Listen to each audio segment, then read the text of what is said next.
But in the 21st century, other tools have to be employed in addition to all that we are doing, and this is where guidance services play a pivotal role. So the role of guidance services. Guidance services in our schools are more than just counseling sessions or career advice.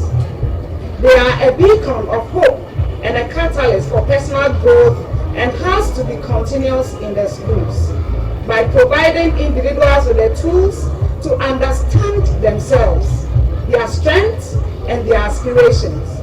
These services help unlock hidden potentials.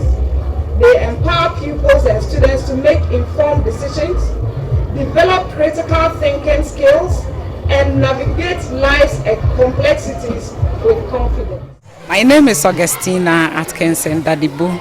I'm a counselor with the University of Professional Studies, Accra. So, an enabling environment, we are looking at a place where learners can be comfortable when guidance services are going on. And you know that in our schools, we do not have assembly halls. Most of our basic schools and even in some secondary schools, the assembly halls are choked.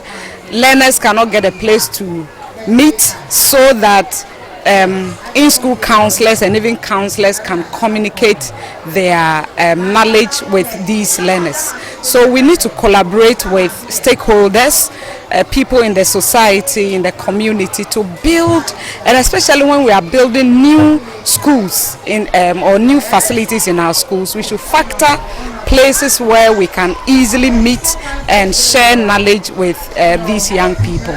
Guidance tools, we need to look at appraisal, we need to look at consultation. In fact, guidance cannot be done in isolation.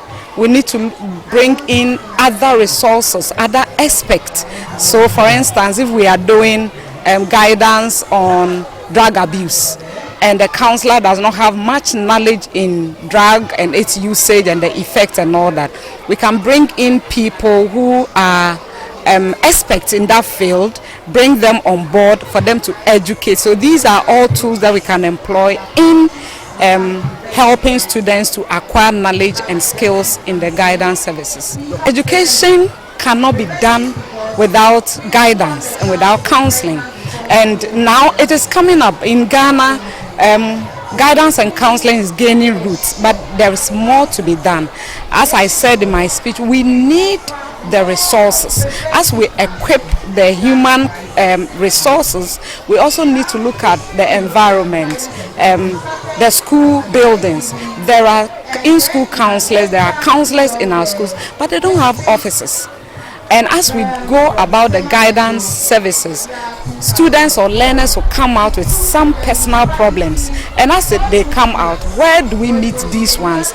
And counseling is done privately. It has to be done privately. But unfortunately, there are no offices. So my call to our stakeholders, our chiefs and other people in the society and the government as a whole, that when we are building, we should factor in offices for our counselors so that they can comfortably and confidently execute their duties as counselors.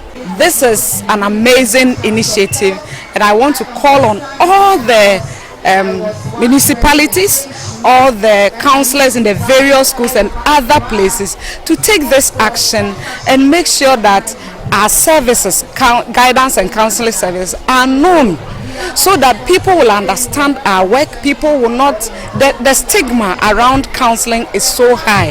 But as we openly talk about these things, it will open our eyes, and people will be ready to approach counselors, approach psychologists in case they have issues with emotional and psychological problems. Happy that this has become a reality, because counseling is an integral part of our educational system, and that as a director counselor, I encourage my in-school counselor and then my other counselors in the school, the in-school counselors, to come together and organize a counseling week celebration, and it has become a reality today.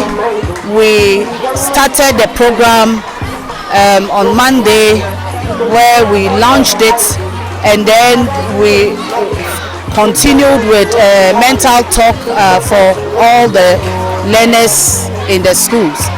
Then after that we had a debate, and then the learners were given the opportunity to clean their schools. And then after that we also organized other social activities, and today is the Deba Day, and in fact we've had a nice time with learners, with parents, in-school counselors, rep from assembly, and then head teachers and our educational assembly. We are so grateful to all stakeholders who came to support us organize this Counseling Week celebration. We want to go digital, and we are really going to make sure we start our training online and counsel learners online. We have also, we are happy as a directorate when we saw the advert from Director General asking school-based counselors to apply. And I'm encouraging all my school counselors to apply and also be relevant and effective in GES. So this is what we have done. The week has been an eye-opener. He has opened the eyes of our learners, our in-school counselors, and even stakeholders who came to grace the occasion. We are here today to celebrate guidance and counseling, because guidance and counseling is very, very important in our educational setup. And so we decided to plan a whole lot of activities from Monday till today.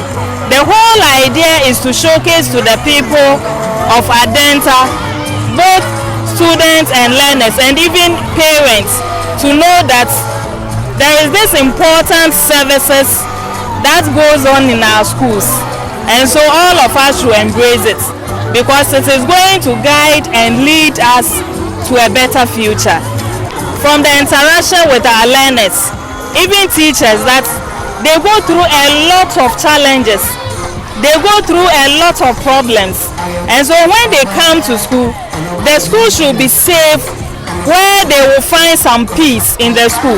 So the whole idea is that the school will be safe, and this creation of safety in the school is to be done by the teachers, the municipal directorates, and all stakeholders who make sure that education exists in our municipality.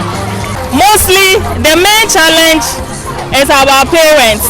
When any issue is going on in the school and we invite them, they feel reluctant to come. But we are pleading with them that the learners that we are training, we are doing it with them. Not only the teachers are doing it. So anytime there is any issue concerning the learners, and then we invite them to come so that we discuss or we talk about the issue, they should come so that the children will have some peace of mind to learn in the classroom, and it's going to go a long way to affect the future.